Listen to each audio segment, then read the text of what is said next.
How do you tackle issues with consistency week on week with rotating teams? The issue of consistency, a big part of it is how you set your values. Like the issue is not like personal preference, because as church sound techs, we have to like subjugate our personal preference to the value of what's going to work well for your team. So when your team knows, hey, this is the target, or they have a clear target to aim for, then when it's time to, set that target, and you can actually talk to them and say, hey, this is what we're aiming for, but here's where we are right now. Let's talk about ways that we can help that with, a lot of times it's getting your vocal EQ consistent, or the vocals sounding the same, or out in front the same way. Or it could be a thing with the drums, because somebody likes metal and somebody likes folk music. So how do you know clearly what the difference is between what works well for our church and what I like as a preference? And when you can separate that, you can put that in into its proper category. Then you can start to address those consistency issues. Sometimes it's just they don't know really what to do with EQ, and they just start spinning knobs. And they're, like they cut a bunch of stuff and then forget what it should sound like in the first place. So having those processes clearly laid out for, like, this is how we EQ our vocals. We roll up the high pass filter. We put on a low shelf. We cut some low mids. We target some high mids to keep it from being harsh. When you have those simple processes in place, and when you have clear targets, that's going to help with consistency from week to week.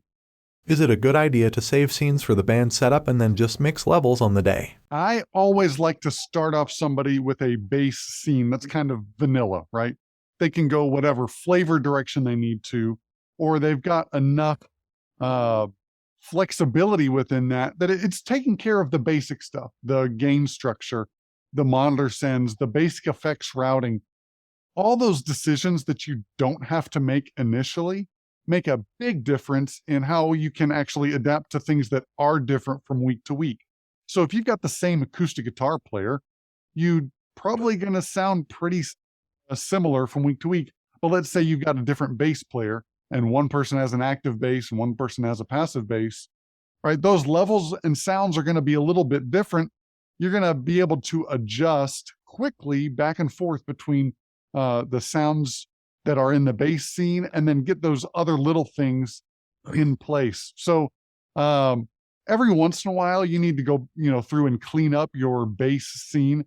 Then when everybody's working from the same starting place, even if you've got a worship leader that doesn't know how to, tie their own shoes, they can still turn on the board and recall, the bass scene, and the monitor system will work. Or they can get it up and going for, a special event, where it's, last minute and, nobody there knows how to set it up.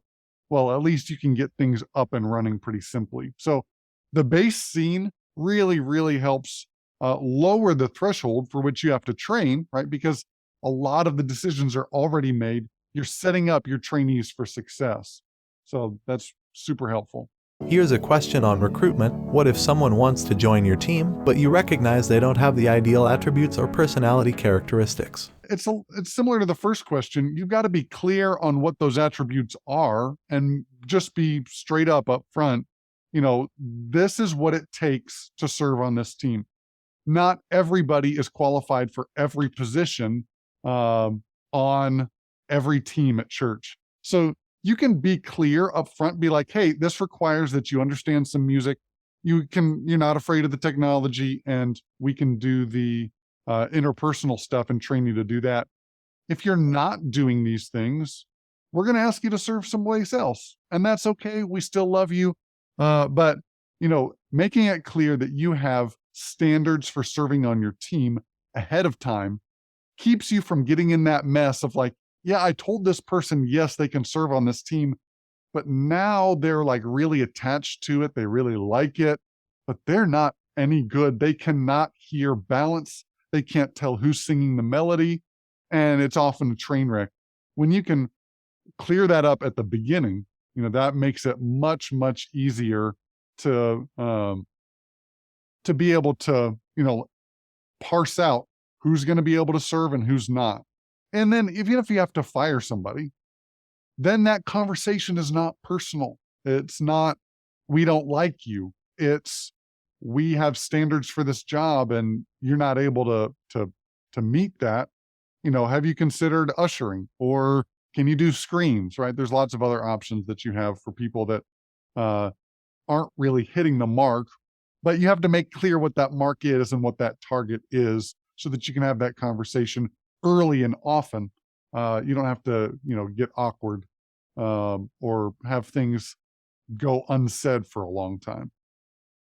How can you be more inclusive, especially because more men than women are serving in the sound team? How do you expand the diversity? I think one of the things that helps make it easy for anybody to feel like they can join in on the sound team is making sure that the culture is there, where it's a culture of honor.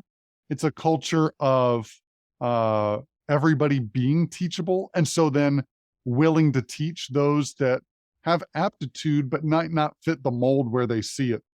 Sometimes it's just a matter of maybe there's a singer on the worship team and they're a female, and you ask them, hey, would you, want to run sound with us?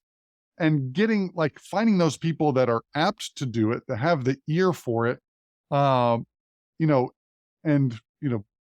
asking the right people, not excluding in your mind before you ask somebody, or say, you're thinking, I need to recruit somebody, not only thinking of the 20 something male, but maybe there's a 40, 50, 60-year-old female that's outside, what you think, the idea of a sound tech should be. But, going to those places and just recognizing, we tend to have biases toward people that are like us, right? So we tend to attract people that are in our own age group and like to do the same things that we do. Ask the Lord, say, Lord, how do you want to staff this position? Who are you highlighting for this? And ask for wisdom in that situation. And definitely, if you have a problem with not having enough techs, maybe it's because you have excluded in your mind before you've started, the people that God has highlighted or set apart for that job.